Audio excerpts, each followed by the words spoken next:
Hi guys, welcome to Palace of the Core. My name is Stephen Dawes. So, if you have watched the post-match interview that Oliver Glasner did, it's on Palace TV Plus.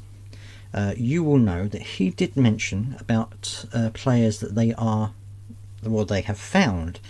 Now they were talking about, the journalists were saying about replacements for Eze and things like this, and Oliver Glasner said, well, there are people that we have found. He didn't want to name names, obviously, because he didn't want to up the prices of them. But he said they have found people who could potentially be a replacement for Eze. And he went further than that, because what he said was that, Eze had a lot of strengths. He also had a few weaknesses. But you deal with that. You deal with his weaknesses because of his strengths. So he was saying, what we want to do is find someone who has perhaps less weaknesses, may not have exactly the same strengths as they had, but has less weaknesses, but can still produce assists, can still score goals from that position in the field. Now, he was also asked about Eze, because he came on and I think he actually did quite well. And he said about Eze, he said, well, yes, he can do the dribbles, he can do the clever stuff in the middle of the park, but what he also needs to do is contribute to assists and to goals because of that position in the pitch that he is occupying. So I think what he's saying is that he doesn't feel that Eze has the right combination of skills at the moment in order to produce the assists and the goals which Oliver Glasner wants players to do in that position.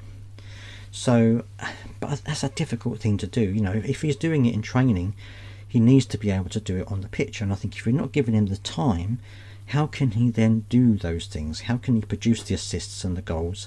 He's already scored a goal for Palace. How can he do that if he isn't playing? So I find that a little bit difficult to understand.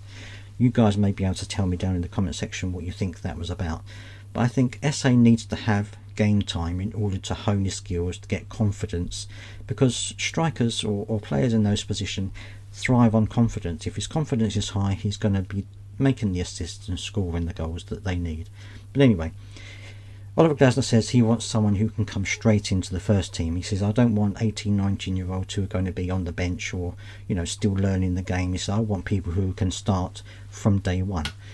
And he says that they have got targets in mind. It's just a case of they've got to bring them to South London. So that's as close as you're going to get to him actually saying who they're looking for. It seems like they do have people in mind. Whether they can get them into the club, of course, is another matter.